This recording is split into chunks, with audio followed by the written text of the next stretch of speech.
Olá, nós estamos hoje falando sobre a história que está escrita em 2 Samuel capítulo 6, quando Davi decide levar a Arca da Aliança para a cidade de Davi, que é em Jerusalém. E ele tem uma ideia, ele coloca dentro de uma carroça e um boi levando a arca. E aí, enquanto ele leva várias pessoas, são 30 mil pessoas, vão seguindo essa carroça. E nesse percurso ocorre uma coisa muito interessante. Enquanto o boi está passando num local, na colina, os filhos de Abinadab, que são o Uzá e o Aió, eles, quando percebem que a Arca da Aliança ia cair, está quase caindo, eles tocam na arca. E nisso que eles tocam na arca, sabe o que acontece? Eles morrem na hora. E Davi fica perplexo, Davi fica muito, muito triste, que ele fala: poxa, como que aconteceu isso? Por que aconteceu isso? E ele fica tão triste, tão contrariado, que ele chama até aquele lugar de a destruição de Uzá. E ele fica muito chateado. Por que aconteceu isso, né? E a gente entende que o que Deus quer mostrar é que a arca ali simbolizava a presença de Deus. Então ela tinha que ser trazida de forma muito reverente, com muita reverência. E é justamente as coisas de Deus, a gente tem que ter muito respeito, a gente não pode levar as coisas de Deus de qualquer forma. E esse foi o ensinamento que Davi teve que aprender e ele ficou muito triste por isso. Mas ocorreu uma coisa muito interessante. Fora o boi.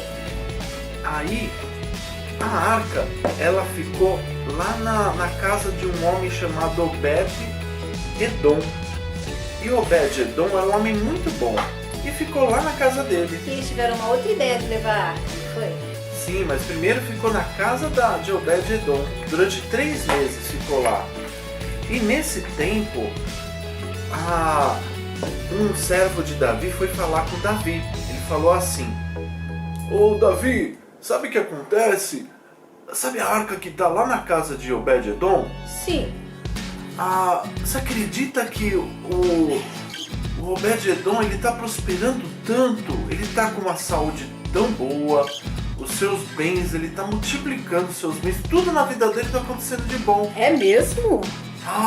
Então Davi teve uma ideia, ele falou: poxa, se está prosperando, significa que Deus está a favor dele. Então Deus não está irado contra Davi, porque Davi acabou pensando que Deus estava irado contra ele, na verdade não. Então vamos buscar a arca. Isso, aí Davi teve uma ideia muito legal. Ele pensou assim: agora os homens é que vão carregar a arca e não um boi numa carroça.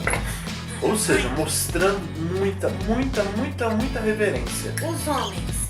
Somente os homens. E aí, 4 homens levando a Arca da Aliança. Ai, que pesado. E a cada 6 passos que eles davam, sabe o que acontecia? 2, Sacrificavam um 3, boi. Aí um 4, boi era sacrificado. 5, 6. Mata o boi. Aí matavam um boi. E aí matavam um boi, faziam um sacrifício e pegavam um novilho também, gordo, e matavam ele também.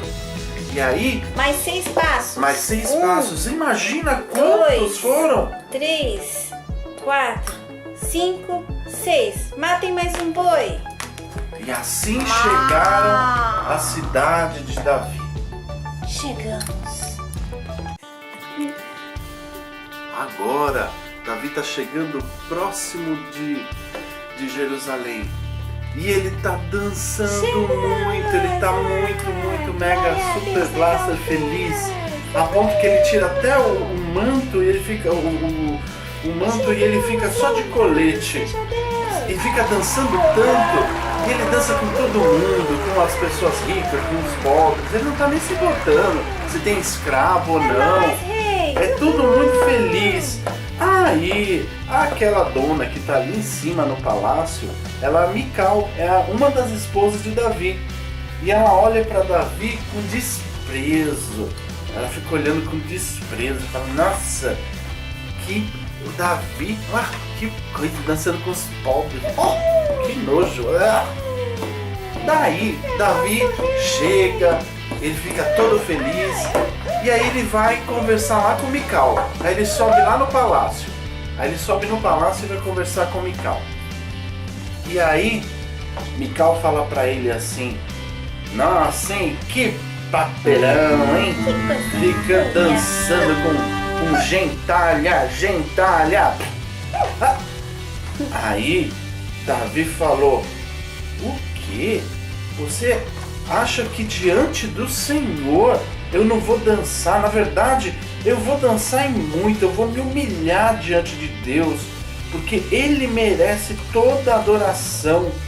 E Mas você eu tirou sempre até vou. o seu manto. Você é uma vergonha na frente das mulheres. Mas não importa. O importante é que eu vou sim. Você pode me desprezar, mas eu vou ser honrado pelas pessoas, mesmo as pobres, as ricas. Eu não me importo.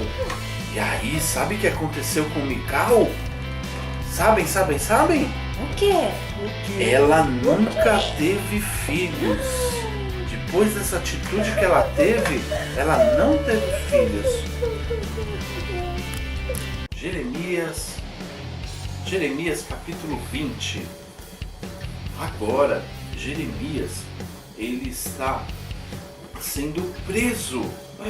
Nossa, por quem? Por um homem muito importante chamado Pazur. O que foi? Ele era o Porque eu não fiz sacerdote, nada. ele era um dos principais oficiais do rei. Eu não fiz nada. E ele mandou amarrar ele num tronco.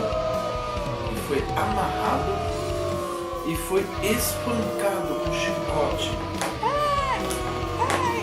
E aí, no dia seguinte, ele foi solto.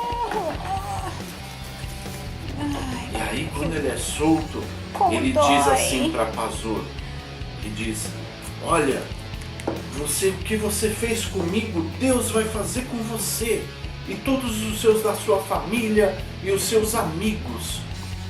Ouviu, Pazur? Justamente porque você foi um homem mau, foi muito mau, e por conta disso você vai ser levado para Babilônia e você vai morrer lá.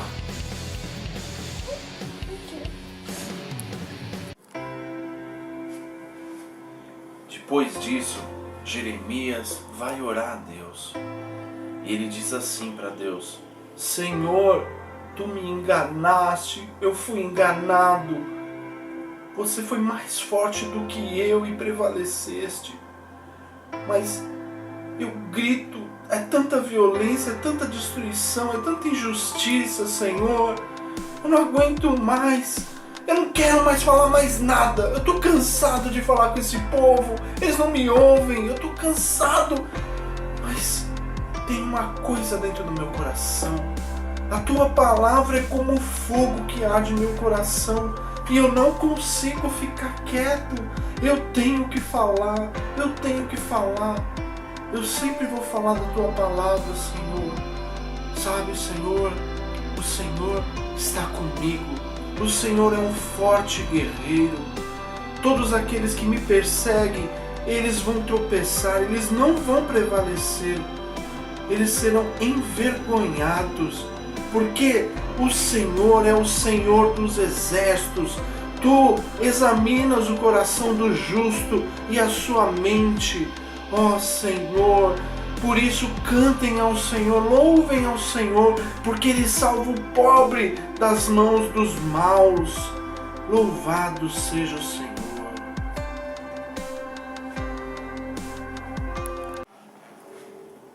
Agora vocês vão ouvir um trecho da história, de uma história que está escrito lá em Filemão, onde Paulo escreve uma carta. Prestem atenção na carta de Paulo.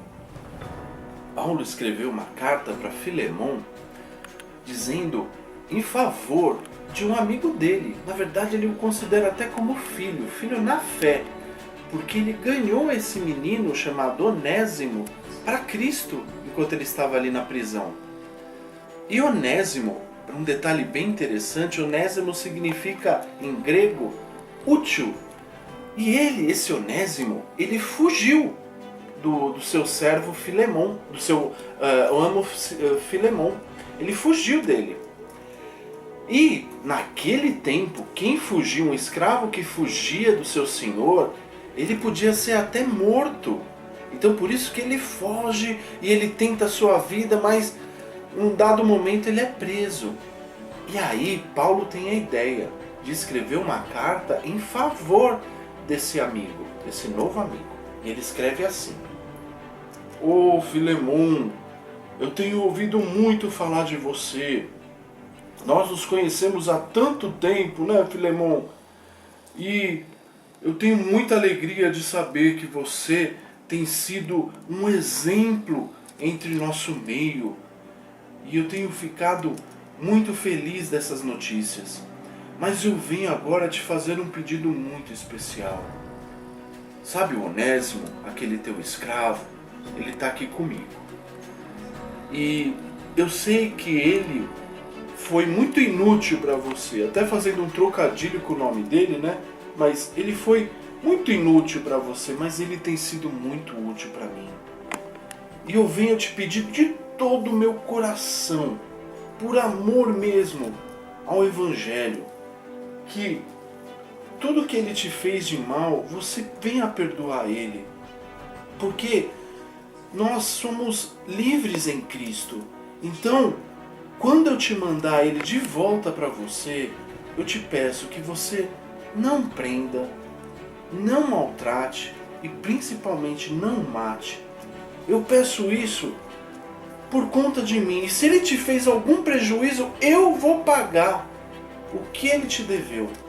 Mas lembrando que eu mesmo te fiz muita coisa. Então, por favor, em Cristo eu peço que você considere ele com muito carinho e com muito amor. Oh, meu amigo, muito Foi obrigada. muito legal, né? O que Paulo fez. Muito obrigada, amigo. Num tempo tão esquisito, onde as pessoas eram escravizadas. Bate aqui. Ups. Ele olha para isso e vê que nós, em Cristo, nós somos livres.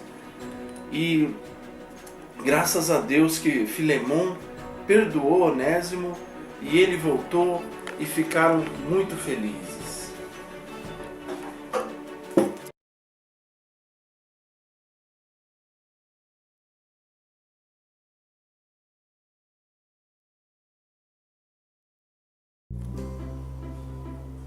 Agora é a hora da nossa reflexão. O que nós aprendemos hoje? Eu sei O que você aprendeu?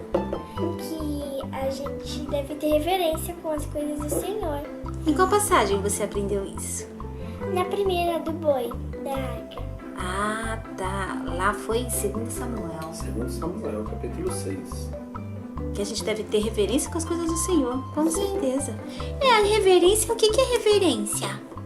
É a gente respeitar, a gente ter respeito pelas coisas de Deus, a gente fazer com todo o coração, fazer com muita paixão. Pode dar um exemplo? Quando a gente, por exemplo, for orar ou for na casa do Senhor, qualquer atitude em que a gente for fazer para o Senhor, a gente faz de todo o nosso coração. É verdade, meu pai, ele é pastor. E ele fala que a gente tem que, quando for orar, tem que fechar os olhos e pensar em Deus. Mesmo que se eu não tiver muitas palavras para falar, eu tenho que reverenciar esse momento e pensar em Deus como santo, puro e verdadeiro, e que ele está me ouvindo, que ele ouve até meus pensamentos. É verdade? Isso mesmo. Também soube que não pode maltratar os amiguinhos, né? E nem desprezar. Isso mesmo. É verdade. A Miquel fez isso, né? Ela foi muito malvada. Ela desprezou o rei. Que absurdo. Ai, não só o rei, mas principalmente todas as outras pessoas, né? Qualquer tipo de pessoa. Que pessoas que ela desprezou? Os pobres. Isso, é verdade. Os é escravos. mesmo? Porque Davi nem se importou em estar Só porque elas estavam festejando. com roupa pobre, não tinha casa bonita e É. passavam fome. Sim, a gente não pode desprezar ninguém, né? Ninguém. Uhum. O que é desprezo? Desprezo é a gente tratar mal as pessoas. É tratar as pessoas de uma forma que sem respeito, né? Sem respeitar. Bullying é desprezo? E muito. É muito. Entendi. E o que mais que vocês aprenderam? Eu acho que foi legal também. Quem lembra da história lá de Jeremias? Eu também lembro. Eu lembro. Você vai falar? Lembra da oração de Jeremias? Eu lembro. Foi uma oração muito triste, deu até vontade de chorar. Coitado, não é quase justo. chorei. Não é justo, né? Tão bonzinho. Ele estava orando a Deus porque ele se sentia muito...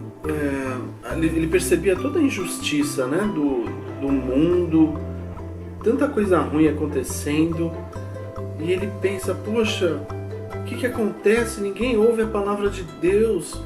Mas ele sente o coração dele queimando quando ele fala da palavra de Deus, no sentido de que ele não pode deixar de falar a palavra de Deus, porque é a única palavra que pode curar as pessoas. E ele entendeu isso.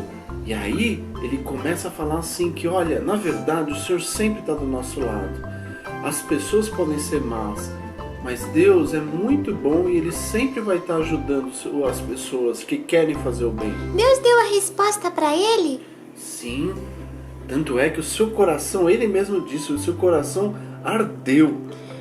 É verdade, ele paixão. começou a orar com muita raiva, com muita revolta, e depois ele foi se acalmando, se acalmando. A oração é isso, né? E ficou todo E relaxado. também a gente sempre acha que Deus não tá com a gente, mas Ele sempre tá. É A verdade. gente só tem que perceber. É. Eu gostei muito da história de hoje, vocês. E a de Filemon? Faltou uma só. A da cadeia, a da cadeia. Tadinho. Ele escreveu uma carta pro amigo dele que era inútil e depois ele foi útil. Isso mesmo, o nome dele significava útil. Mas ele era um inútil pro chefe dele. Porque ele fugiu, né? Ele era escravo e fugiu. Porque ele não aguentava mais ser escravo. E aí, ele podia até ser morto. Por isso que Paulo escreve a carta para que o amigo Filemon perdoasse o Onésimo. E aí ele perdoou e aí ele deixou ele ser livre, né? Muito legal. Ainda bem que hoje em dia não tem mais essa escravidão assim, né? Muito obrigada, viu? Pela lição de hoje. Eu adorei. E vocês, amigos? Eu adorei também. Então tá bom. Um beijo. Não perca o nosso canal, hein?